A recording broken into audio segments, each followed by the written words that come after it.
সর্বোচ্চ সুবিধা কিভাবে নিশ্চিত করা যায় সেটার জন্য আমার এই চট্টগ্রাম এবং এরপর থেকে সীমান্তে সড়ক আছে, সেনাবাহিনী নির্মাণ করেছে আরেকটি প্রকল্প আবার সীমান্ত সড়ক হবে, এরপর বন্দরবনে যাবো সেই প্রকল্প। তো বেশ কয়েকটা মেগা প্রকল্প আমি দেখতে আসছি। রেলওয়ে যেহেতু আমার মন্ত্রণালয়ের অধীন, ওই মন্ত্রণালয়ের দায়িত্বপ্রাপ্ত আমি মন্ত্রী, রেলের একটা বড় জায়গা আছে, সেই জায়গাটা কিভাবে আছে, এখানে সেই আপনার পুরনো সেই সময়কার অফিস, রেলওয়ে অফিস ভবনটা একেবারে একটা হেরিটেজের মতো, সেটা একটু দেখলাম, জায়গাগুলির অবস্থান দেখলাম, এই জাস্ট জায়গা দেখতে আসা। আর জায়গার বর্তমান অবস্থা কি আছে, কোনো অবৈধ স্থাপনা আছে কিনা, আবার ধরেন এখানকার অফিস অথবা এখানে কোয়ার্টার আছে, তো সেইগুলির অবস্থানটা দেখা বা জানা। একটা বিষয় আসছে আর কি আলোচনায়, যে সিএমবিতে একটি হাসপাতাল করার আগেও প্রস্তাব করা ছিল, বাধার মুখে এখন আসলে এই ব্যাপারে আপনাদের সরকারের কি চিন্তা ভাবনা করেন? না, এখানে যেটা আমি জেনেছি, এর আগে এখানে একটা প্রথমে 250 শয্যার, পরবর্তীতে 2020 সালে 500 শয্যার একটা হসপিটাল করার প্রস্তাবনা এসেছিল। পিপিপি টেকনিক্যাল এটা পাশ হয়েছিল। পরবর্তীতে যখন এটা করাতে গিয়েছিল বিগত সরকার, তখনকার সময় বেশ কিছু মানুষের আপত্তি ছিল। তারা মনে করেছে এটা নাকি চিটাগাংয়ের ফুসফুস বলে, অক্সিজেন সরবরাহর ডিপো, সেটা যাতে ক্ষতি না হয় এরকম একটা আন্দোলন ছিল, যার ফলে ওই সময় সরকার আর সেটা খুব বেশি এগোতে পারেনি।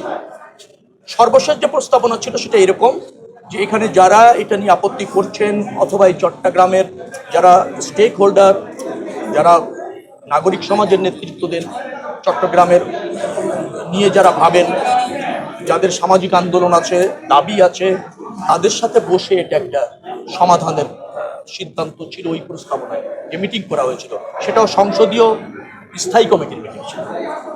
তো সেটা ওই পর্যায়েই আছে। এ পর্যায়ে আমরা এখনো পর্যন্ত ওইগুলিকে বিবেচনায় নিব এই ধরনের কোনো সিদ্ধান্ত গ্রহণ হয়নি। তবে যেহেতু ওই ধরনের একটা প্রকল্পর চুক্তি হয়েছিল, অর্থ তারা পিপিপি প্রকল্পের যে প্রক্রিয়া তাতে ডিপোজিট করেছে, তো তাদের সাথে তো এটা একটা সমাধানে যেতে হবে। তো সম্ভাব্য সমাধান কি হতে পারে সেটা নিয়ে সবার সাথে আলোচনা করে ঠিক করা হবে।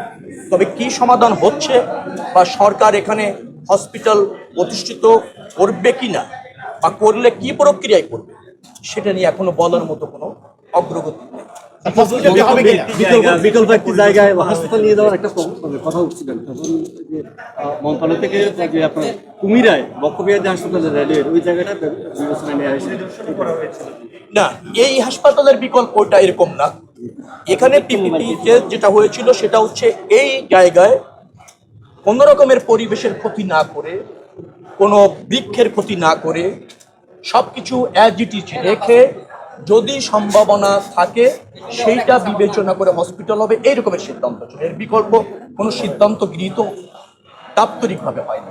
আপনাদের সরকারের সিদ্ধান্তটা? আমাদের সরকারের এখনো কোনো সিদ্ধান্ত নেই। ওই সরকার সময় অতটুকু অগ্রগতি হয়েছিল, আমরা এখনো এটা নিয়ে কাজ করব বা করতে যাচ্ছি, এরকম কোনো সিদ্ধান্ত সারাদিন আসলে আন্দোলন হচ্ছে, আন্দোলনকারীদের জন্য কি কিছু বলবেন? না, আমি আন্দোলনে এরকম হচ্ছে তো পেলাম না। আমি তো দেখলাম সারাদিন আপনারা এখানে আছেন, অধীর আগ্রহে আন্দোলন কি করছে সেটা একান্ত তাদের ব্যাপার, হয়তো কেউ জেনে করছে, না জেনে করছে। তো এটা নিয়ে আমরা হসপিটাল, রেলওয়ে কর্তৃপক্ষ যাদের সাথে পিপিপি প্রক্রিয়ায় অগ্রসর হয়েছিল সেটা বাস্তবায়ন করতে যাচ্ছে এরকম বিষয় না। এরকম কোনো একটা জায়গা 21 একর, এটা সাইড পাওয়ার